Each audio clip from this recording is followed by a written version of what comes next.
Welcome back, everybody. Today, we're doing something a little different. We're going to do a deep dive into just one source material. Oh, Yeah. So it's a fantasy novel. It's called Chief Samurai. And basically, it takes place in a sort of alternate history of early colonial America, okay. Interesting. but with magic. Okay. Yeah, so you've got these Native American tribes who are clashing with this power called the New America Settlement. All right. And the story focuses on a young Abenaki boy. His name's Little Bear, and he's captured by the militia while he's out on his vision quest. So this would be like a coming-of-age ritual. Exactly, yeah. And there's this whole thing about a stolen artifact. It's called the Sacred Staff. Oh, wow. And Little Bear is caught right in the middle of all this. It sounds like there's a lot going on already. Oh, yeah, there is. We've got spirit guides, mystical beings, these nature powers, and all of it's playing out against this backdrop of colonialism. Wow.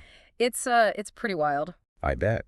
So before we dive into all the fantasy and magic, I'm curious to hear your take on how this fictional New American settlement that you're describing compares to the real history of colonialism.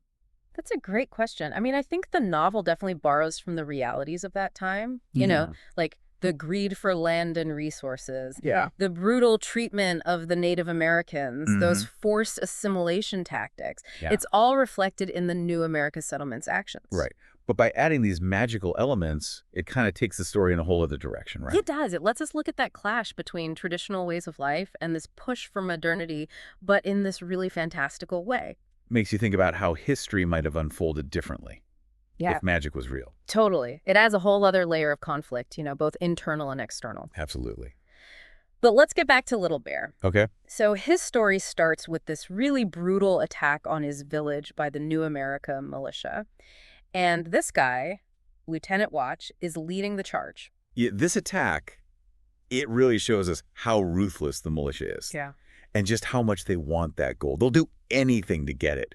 I mean, even slaughtering innocent people. Right.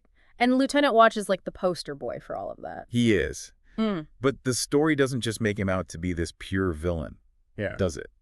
No, it doesn't. I mean, we do see some of his motivations. He wants to prove himself. He wants to provide for his family. Yeah.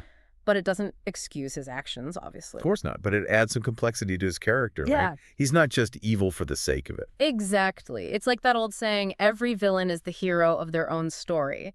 But for Little Bear, this is about surviving and holding on to his Abenaki identity, even when he's a captive. Absolutely. There's this one really powerful scene where Lieutenant Watch is demanding to know where the Achita gold is hidden, Yeah. and Little Bear just looks at him and says, "You are trespassing on sacred ground."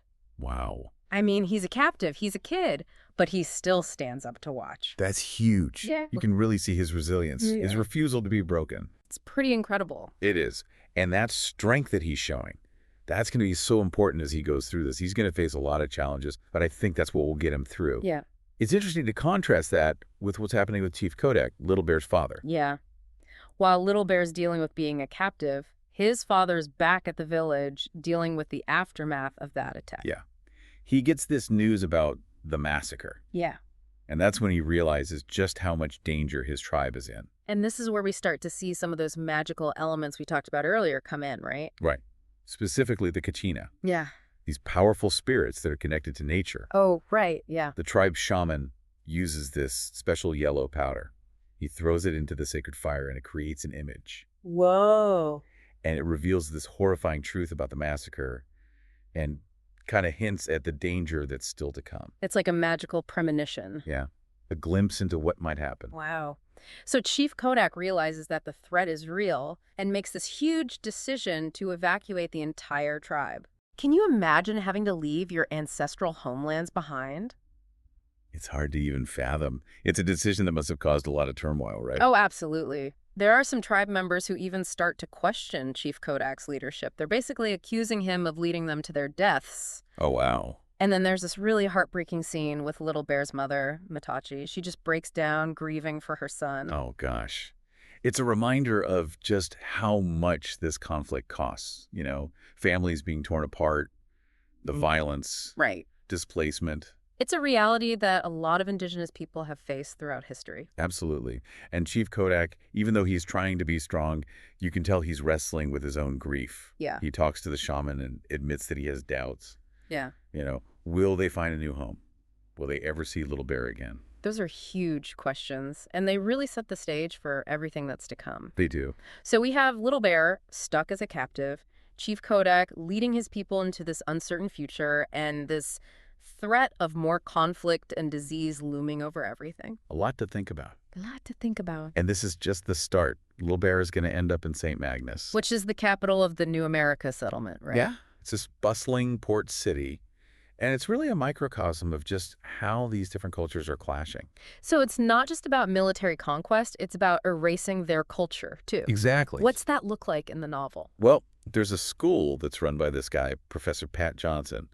He and his wife, they're all about stripping the Native Americans of their cultural identity, making them adopt European customs, language. Oh, wow. And if they resist, they're punished publicly, brutally. Oh, man. That's awful. It's like a system designed to just crush their spirit. Yeah, it is. And it reminds me of a lot of those real-life attempts to erase indigenous cultures. Absolutely. And it's in this environment that Little Bear ends up meeting Windwalker. He's a Jamba Chat boy who's also trying to hold on to his heritage. So they're both going through this together. Yeah. And there's this scene where Professor Johnson is lecturing about the history of the New World. He claims that Native Americans migrated from Asia, basically justifying their taking of the land. I can see where this is going. Yeah. Windwalker can't hold it in. He calls the professor out, tells him he's lying and that his people have always been there. That's a powerful moment. He's refusing to accept what they're trying to force on him. He is. But of course, there's a price to pay for speaking out. Yeah, I bet. They both get punished, given tons of hours of community service. Oh, man. And that's how Little Bear ends up meeting a talking chicken. Wait, what? I know, right? It's where the story takes this sharp turn into the fantastical. That sounds like it. So Little Bear is working at this fish and poultry shop owned by this guy named Mr. Tashabi. Okay. And that's where he meets the chicken, and it talks. No way. Yeah. And it's not just some random talking chicken either. It's got a personality and everything. That's wild. It is. And what starts as just this weird, funny detail actually ends up being really important later on. Interesting. So Mr. Tashabi, is there something special about him too? Oh, yeah. He seems like a normal shopkeeper, right? But it turns out he's got this secret connection to Little Bear's past.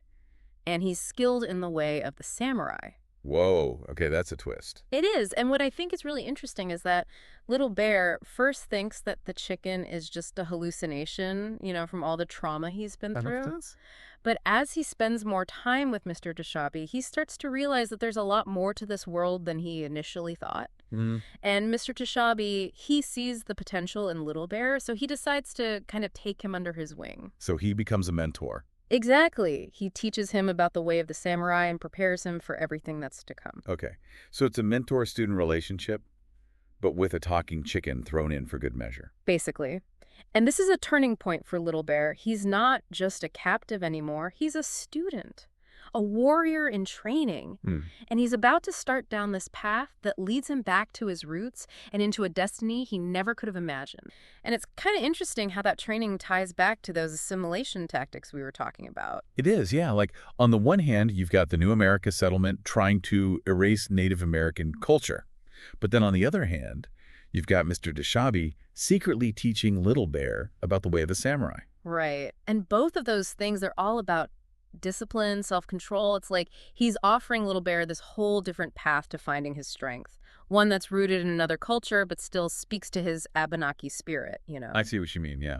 So can you tell us more about this training that Little Bear goes through? Well, it's pretty intense, both physically and mentally. I mean, Mr. Tashabi really pushes him to his limits. Swordsmanship, meditation, learning to control his emotions. Yeah. Sounds grueling. It is. And it's not just about fighting either. It's about mastering yourself. Right. I remember that part where he gives Little Bear those 5 beans. Oh, yeah, and that's all he gets to eat for days. It's a test of willpower. Like, he has to confront his hunger and not let it control him. And on top of that, he's got to carve all these wooden swords. So every swing, every movement, it has to be deliberate. There's a purpose to it. Exactly. It goes beyond just the physical, Definitely. So while Little Bear is going through this whole transformation, the militia, with Lieutenant Wash leading the charge, they're closing in. They never give up, do they? They don't. And once Little Bear kills Mayor Stone and gets that sacred staff back, their pursuit just gets even more intense. Oh yeah, that changes everything. He goes from being a runaway to being a symbol of resistance. A huge threat to their power. And it's here that the story really starts to lean into those magical elements we've been talking about. Right. This is where Little Bear meets his spirit guide, Rin. Oh, right, Rin. Yeah. Hmm. This is a pivotal moment for him. Yeah. Rin helps him understand his powers, what they really are, and guides him through this symbolic journey, through the 4 seasons of his spirit. So it's not just about physical training anymore. It's about him connecting to something deeper, unlocking that potential he has. And that idea of a vision quest, a spiritual journey, that's something you see a lot in indigenous cultures, right? It is, definitely. It's a big part of their traditions. So while Little Bear is off figuring all this out, his family, led by Chief Kodak, they're on their own journey. Right. Heading west. Looking for a new place to call home. It was rough, though, especially that whole thing about the Lunica tribe and that disease spreading across the land. Yeah, that was a chilling part of the story. Mm-hmm. Remember how they thought Chief Kodak could, grant them salvation in the afterlife? Oh, yeah. And it turned out to be a total lie. Horrible. Yeah, a trap. So Chief Kodak realizes what's going on and basically just accepts his fate. But before he's taken by the Lunica, he leaves this message for Little Bear. Oh, man. Just filled with love. It's heartbreaking. And for Little Bear, who's been separated from his family for so long, it's another devastating loss. But I keep thinking about that scene on the bridge when he jumps off to save his friends. Yes. Talk about a powerful moment. It's like it mirrors his father's sacrifice in a way. They're both willing to give their lives for something bigger than themselves. Absolutely. Yeah. It makes you wonder, is that desperation driving them or something else? It's a good question. Like, is it cultural, spiritual? Yeah. The book doesn't really give us easy answers, Mm. but it makes you stop and think about those bigger questions. It does. Like, they embody that idea of resilience, facing these huge obstacles. Hmm. It's inspiring in a way. Okay, so last time we were talking about Little Bear jumping into the river after cutting that bridge to save his friends. And I don't know about you, but I was like, is he really gone? Yeah, me too. That was a real cliffhanger. Total cliffhanger. And it makes you think about that whole survival thing we keep coming back to. Right. It's like his fate is totally up in the air. And his friends, they have to keep going without him, at least for now. They're heading north, right? Yeah, they are, following what that spirit staff is telling them. And they run into a bunch of new problems along the way. I was curious, what did you think about their journey, especially without Little Bear there? Well, it was interesting to see how they all had to step up and kind of fill the void. Like Windwalker, at first he wasn't so sure about following Little Bear, but he really comes into his own, starts thinking on his feet, being resourceful. And Redfly, she's a total badass with that tomahawk. And she knows all about surviving in the wilderness. So valuable. Totally. It's like they had to learn to rely on each other's strengths to make it through. And even Ido, the chicken, he's got his moments. Oh, yeah, he does. I mean, with all the serious stuff going on, it's good to have little comic relief every now and then. Exactly. Sometimes you just gotta laugh. But it's not all fun and games for them. I mean, that scene with the bridge, the rickety one, that was so suspenseful. Oh my gosh, yeah. And I think it's really interesting how the author uses that bridge as a symbol. It's Yeah. this fragile connection between 2 points. Like it could represent connection and separation at the same time. It's like that for the characters, too. They're always on the edge of falling into this abyss. Right. And then, just when you think they might actually be safe, those giant white spiders show up. Ugh, nightmare fuel. And Little Bear has to make this huge decision right there on the spot. And he decides to cut the bridge. Sending himself into that river to save his friends, it really shows you how much he's grown. He's not that scared kid anymore. He's a warrior, putting others first. Yeah. It brings us back to that idea of sacrifice, just like his dad, giving up his life for his tribe. What do you think the book is saying about sacrifice, especially with colonialism as the backdrop? That's a really good question. I mean, you could say that it shows just how desperate things can get for Indigenous people, right? They have to make these impossible choices all the time just to protect their communities. Yeah, that's a good point. But I also see it as them having agency. They're not just victims. They're making these choices to stand up for what they believe in. Yeah, even if it means putting their own lives on the line. Right. It's about resilience, courage, and their beliefs.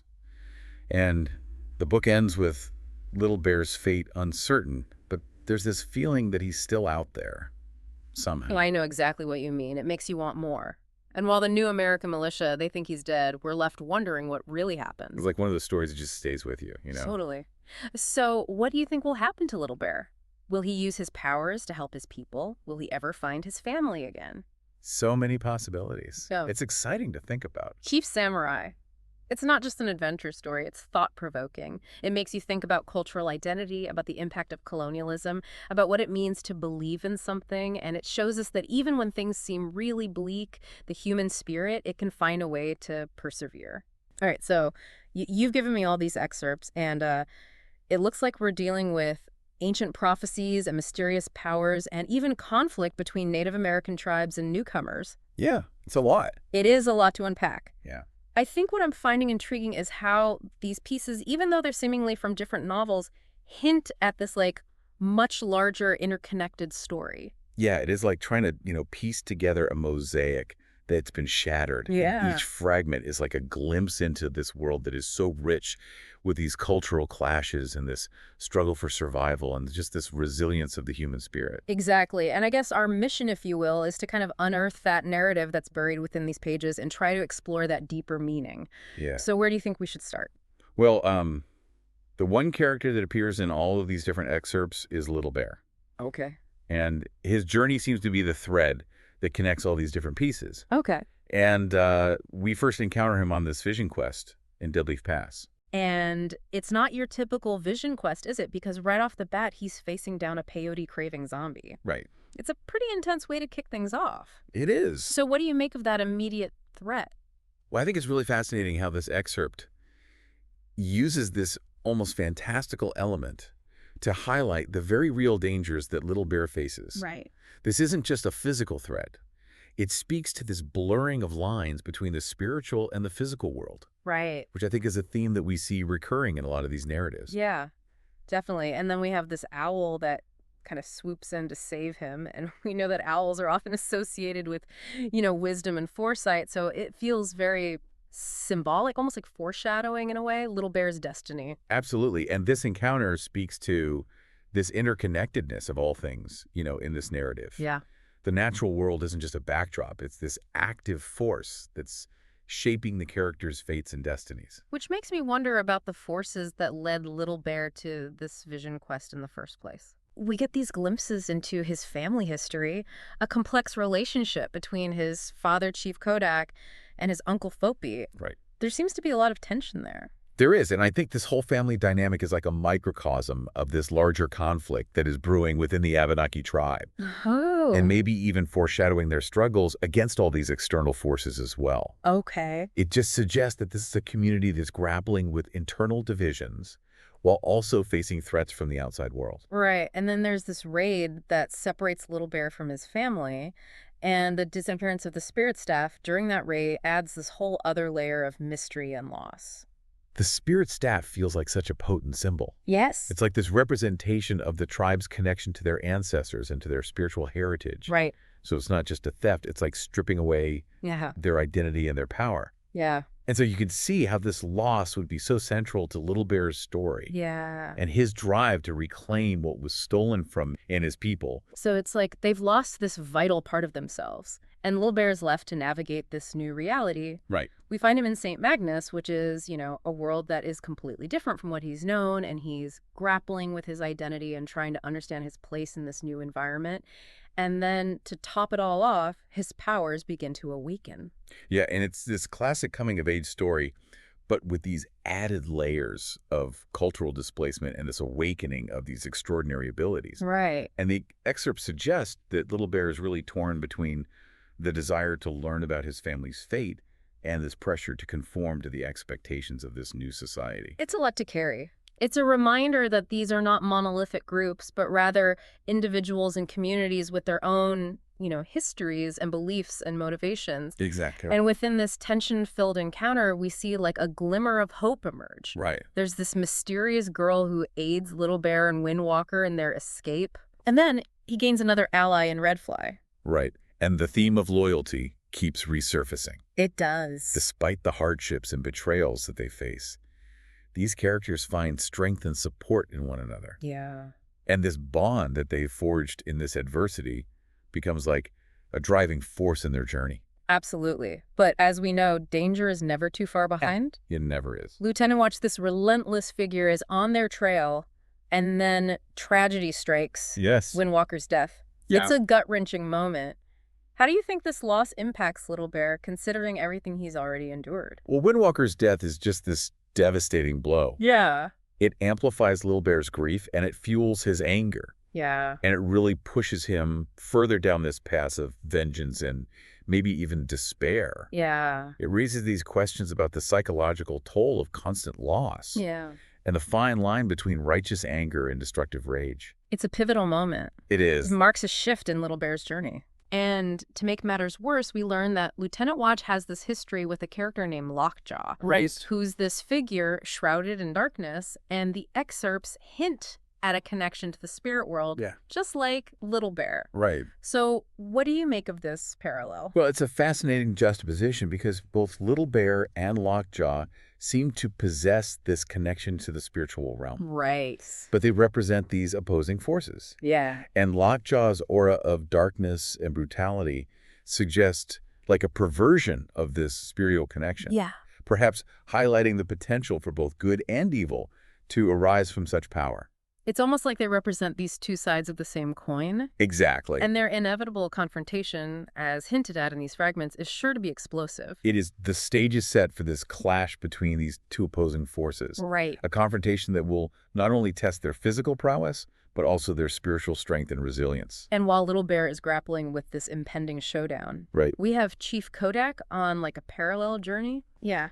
He's desperately searching for answers about this spreading disease, Right. this threat that's looming over his people. Yeah. And the search leads him to this chilling encounter with Tuki the Kachina of the forest. And this encounter with Tuki introduces this prophetic element to the narrative. Okay. And it hints at this connection between the physical ailment and like this deeper spiritual imbalance. Yeah. And Tuki's prophecy of death casts this very dark shadow over the story. It does. It suggests that the stakes are higher now than ever before. It's this looming sense of dread that really connects these storylines, right? We have Little Bear battling these external forces and facing his own internal struggles. Right. And then we have Chief Kodak, who is confronted with this threat that seems to consume everything in its path. It's as if their journeys, even though physically separate, are mirroring one another. Yeah. They're both facing these seemingly insurmountable challenges and fighting for survival against these forces that threaten to destroy everything they hold dear. It's incredible how these seemingly separate threads are starting to weave together. Yeah. There's so much to explore, so much to unpack. A lot to unpack. And we're just getting started. We are. You know, we left off with Little Bear reeling from Windwalker's death, Mm-hmm. and he's still being pursued by the relentless LT Watch. Yeah. I think it's worth kind of digging deeper into LT Watch's character because he represents more than just an antagonist in this story. Yeah, I agree because we get these glimpses into his past, and it seems like his obsession with capturing Little Bear is rooted in something much deeper than just following orders. You know, Right. It's almost personal. It is. And I think the excerpts suggest that LT Watch views the Little Bear as this symbol of resistance. Right. Yeah. Like this challenge to the authority that he represents. Right. So it's not just about capturing an individual, it's about like quashing the spirit of rebellion. And the fact that LT Watch was the one who recovered the spirit staff and presented it to Mayor Stone as like a trophy adds another layer to this dynamic, doesn't it? Oh, absolutely. The spirit staff becomes this symbol of conquest, Yeah. this tangible representation of the Abenaki's subjugation. Yeah. And by displaying it so prominently, Mayor Stone and LT Watch are making a statement about their dominance and control. Right. It's a very deliberate act of power. It's like they're trying to erase the Abenaki's history and culture. Right. And speaking of erasure, Little Bear's journey leads him to the Blacktooth tribe, Right. which is another group that's deeply impacted by the arrival of outsiders. Yeah. And their leader, Chiefess Farah, is wary of Little Bear, and their community is grappling with this mysterious disease that's ravaging their land. And the Blacktooth tribe situation is like this stark reminder of the devastating consequences of colonialism, you know, Yeah. both physically and spiritually. Love They're it. caught between trying to preserve their traditions and navigating the pressures of a changing world. Right. And it's a struggle that resonates with so many indigenous communities throughout history. It's a multi-layered struggle, and it's further complicated by the reappearance of that mysterious girl who helped Little Bear earlier. Right. And she sheds light on some unsettling practices within the Blacktooth tribe, Yeah. suggesting that they've kind of strayed from their traditional ways. Yeah, and I think her perspective provides this really critical lens through which we can view the tribe's actions. Right. It highlights those internal conflicts and moral dilemmas that people face when they're trying to survive Yeah. in a world that's been completely turned upside down. Right. And her account of the fire dancers and their reliance on peyote is particularly disturbing. It is. Their rituals seem to be driven by desperation, Yeah. which is kind of a departure from the Abenaki traditions that we've seen in other excerpts. It is, and this deviation from traditional practices Mm. raises these really important questions about the impact of trauma and oppression on cultural identity. Right. And it suggests that the Blacktooth tribe, in their struggle for survival, they've resorted to these extreme measures that may have corrupted their spiritual core. And the tragic demise of their chief Deerjaw is like a testament to the devastating consequences of those choices. Yeah, Deerjaw's death serves as like this warning, Well, this cautionary tale about the dangers of straying from one's cultural roots right, and the corrosive nature of power. right. It underscores that fragility of leadership and the devastating impact of internal strife. It's a sobering reminder of the complexities of survival and the difficult choices that individuals are forced to make in times of crisis. It is. And while all of this is unfolding, Chief Kodak, Little Bear's father, finds himself drawn into the heart of the Blacktooth tribe's territory, and he witnesses their corrupted practices firsthand, Yeah. adding another layer of conflict to his already perilous journey. Right, and Chief Kodak's presence in this environment really underscores the interconnectedness of all these storylines and the far-reaching consequences of the events that are unfolding, and his encounter with Laughing Joe, Right. the Abenaki shaman, who played a role in Little Bear's past, adds another layer of intrigue. Their reunion is so charged with tension. It is. It reveals this history marked by both cooperation and betrayal. Right. It seems like secrets and manipulation are like woven into the very fabric of this world. Indeed, trust is a precious commodity in this narrative. It is. And the characters are constantly forced to question motives and alliances. Yeah,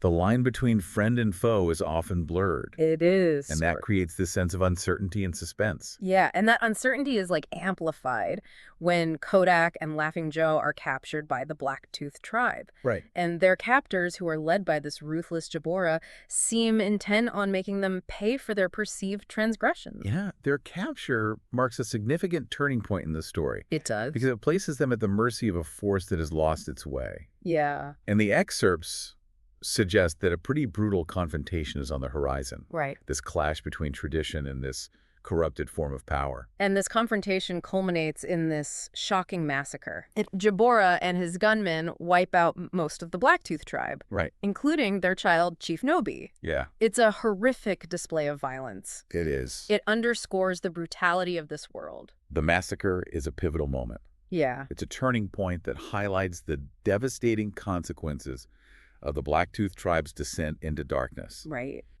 And the death of Nobi, their young leader, really symbolizes the loss of innocence Yeah. and the shattering of hope for a peaceful future. It's a gut-wrenching scene, and just when it seems like all hope is lost, we learn that Laughing Joe has been playing this dangerous game. Oh, he has. He faked Kodak's death using this ancient technique. Right. So it suggests that there's a deeper plan at play. Yeah, Laughing Joe's deception adds this fascinating layer of intrigue to the story. It does. It suggests a cunning and resourcefulness that we hadn't fully grasped before. Right. And it makes you wonder about his ultimate goals Right. and whether his actions are driven by self-preservation Right. or a deeper loyalty to his people. He's definitely a character shrouded in mystery. He is. And while all of this is unfolding, Little Bear, Redfly, and Poncho are still on the run facing their own set of challenges. They find themselves in this desperate fight for survival against genetically engineered canines, Right. which is this chilling reminder of the advanced technology that New America has at its disposal. Yeah, the introduction of these creatures highlights that stark contrast Okay. between the Abenaki's connection to the natural world Right, and the technological advancements of their adversaries. right. It speaks to the asymmetry of power Yeah. and the lengths to which New America will go to maintain control. And amidst this struggle for survival, we have this brief moment of respite. Yes. This unexpected return of Windwalker. Yeah. It seems he survived the fall from the bridge, He did. offering this glimmer of hope to the group. Windwalker's return is like this flicker of light in the darkness. Yeah. It's a reminder that even in the face of overwhelming odds, hope can endure. But this moment of reprieve is tragically short-lived, It is. because Elteen Watch, in this cold-blooded act, shoots Windwalker in the back. Right. It's a devastating loss, It is. one that pushes Little Bear to the brink. Windwalker's death at the hands of Elteen Watch is a turning point for Little Bear. Okay. It solidifies his resolve to confront New America Right. and avenge his friend's death. Yeah. This act of violence transforms Little Bear from this boy searching for his family Yeah. into this warrior fueled by rage and this thirst for justice. And it's in this moment of profound grief and anger that his powers truly awaken. They do. He unleashes a force that bends time to his will, decimating Elteen Watch's men. Wow. It's a display of raw power, a testament to the potential that lies dormant within him. This scene showcases the transformative nature of grief and its ability to ignite these dormant abilities. Yeah. And Little Bear's manipulation of time represents a disruption of the natural order, Okay. a challenge to the forces that have sought to control and oppress him and his people. So he's no longer merely reacting to events, he's actively shaping them. Exactly. He's becoming a force to be reckoned with. He is. But LT Watch is not one to back down. No, he's not. He calls upon Lockjaw, setting the stage for this clash between these two powerful figures, Right. each embodying a different facet of this conflict. Yeah, this confrontation promises to be a battle for the ages. It does. A clash between the resilience and spiritual connection of the Abenaki Yeah. and the brutality and ruthlessness of those who seek to exploit the land and its people. Right. It's a pivotal moment, one that could determine the fate of Little Bear's journey and the future of his people. It's a lot to process, and we're eager to see how these intertwined narratives unfold. Okay, so we left off with Little Bear, now a true warrior, and it seems like he's ready to face anyone who stands in his way. And what I find so compelling about his journey is how it's become about more than just, finding his family. He's shouldering the weight of his people's survival. Yeah, I think you're right. It's like he's become this embodiment of their hope for a future free from oppression. Yeah. And, that responsibility that he's carrying raises the stakes even higher, especially considering he's carrying that mysterious black being that Mr. Tashabi gave him. Oh, yeah, that bean. Right. That's right. It's supposed to, amplify his powers. It is. But there's a catch, right? There is. Any darkness in his heart could turn it deadly. Yeah, could backfire. So it adds a whole other layer of tension to his journey. Absolutely, because it highlights that internal struggle Yeah. that often accompanies great power. Yeah. Little Bear has to confront his own rage and grief and make sure that those emotions don't consume him Right. as he wields this amplified power. Right. It's a reminder that true strength comes not just from physical prowess, Right. but also from this inner balance. And so they decide to head north, hoping to evade LT Watch and maybe find some clues about Little Bear's family. But the journey itself becomes a trial, doesn't it? It does. The excerpts really emphasize the toll that this journey takes on them. Yeah. They're traversing treacherous landscapes, Yeah. both physical and emotional. Right. And it's really a testament to their resilience and the strength of their bond that they continue pushing forward despite these challenges. Yeah, and they eventually stumble upon the remnants of Little Bear's village. And the scene is just described as heartbreaking. It is. Their homes are destroyed. Their land is barren. Yeah. It's just this stark reminder of the devastating impact of New America's expansion. And the imagery in this excerpt is so powerful. It is. It highlights the tangible consequences of colonialism, Yeah, the way it disrupts lives and leaves these scars on the land itself. right. It's a reminder that this conflict isn't just about, abstract ideas of power and control. Right. It's about the very real destruction of homes and communities. It's this visceral reminder, and within that wreckage, Little Bear finds a message from Laughing Joe, pointing them towards the plains, and it's like this beacon of hope suggesting that maybe his family has found refuge there. It is, and Laughing Joe's message, despite his earlier deception, Right. adds a layer of complexity to his character. It does. It suggests maybe he has a deeper motivation, Yeah. like a commitment to the survival of his people Yeah. that transcends his own individual interests. Right. It definitely adds this new dimension to his character. It does. And so Little Bear and his companions set off for the plains following this thread of hope. Yeah. But of course, Lion Watch is still on their trail, relentlessly pursuing them. Watch's persistence really underscores this theme of relentless pursuit, Okay. not just of individuals, but of control and dominance. Right. He represents that unyielding force of New America, Yeah. determined to crush any resistance in its path. Meanwhile, Chief Kodak and Laughing Joe are still navigating the treacherous world of the Blacktooth tribe, Right. and their escape is actually facilitated by the chaos that's caused by the pure peyote, highlighting its unpredictable and often destructive nature.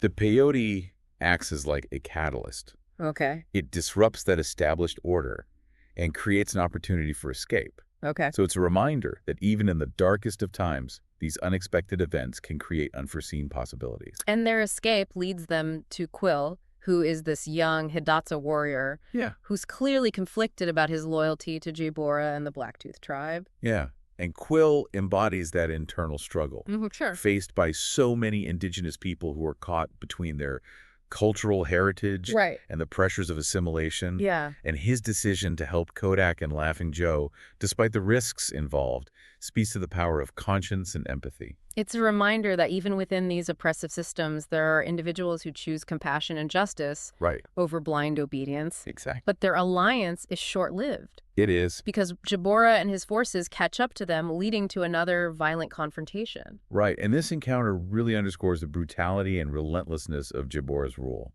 Yeah. He's determined to maintain his grip on power, even if it means resorting to extreme violence Right. and silencing any dissent. And then we're introduced to Jibora's shaman Catalan, Yes. who is this woman who exudes an aura of power and mystery. Yeah. Her presence adds another layer of complexity to the narrative, It does. raising questions about her motivations and the extent of her influence. And Catalan's character really embodies the spiritual dimension of this conflict, Okay. reminding us that this battle isn't just for physical territory, Yeah. but also for the hearts and minds of the people. Right.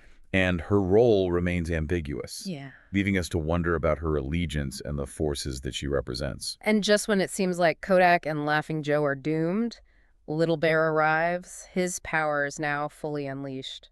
Right. It's an incredible moment. It is. A family reunited amidst chaos and violence. And this reunion, while emotionally charged, That is is also strategically crucial. okay. It marks the convergence of all these storylines, bringing together the key players in this intricate tapestry of conflict and survival. Little Bear's arrival signifies the shift in the power dynamics. Right. He's no longer the boy who's searching for his family. Right. He's a warrior who is ready to confront the forces that have torn his world apart. Exactly. And it sets the stage for that final confrontation, Right. that clash that will determine not just the fate of these characters, Yeah. but the future of their people and their way of life. And it leaves us contemplating those really profound questions that this story raises, like Yeah. what sacrifices will be made, what will be the cost of freedom, Right. and can hope endure, even in the face of such overwhelming odds? It's been quite a journey unpacking all of these fragmented stories. It has. We've encountered resilience, loss, and the enduring strength of the human spirit. We have, and these excerpts offer such a powerful glimpse into this world that's grappling with the complexities of colonialism, Yeah. the clash of cultures, and the enduring fight for survival. Yeah. They remind us of the importance of cultural identity, Yeah. the bonds of family and community, Yeah. and that unwavering pursuit of justice. So thank you for joining us on this deep dive. Thank you. We hope it sparked your curiosity and left you with some things to ponder. Until next time, keep exploring, keep questioning, and keep seeking those deeper layers of meaning.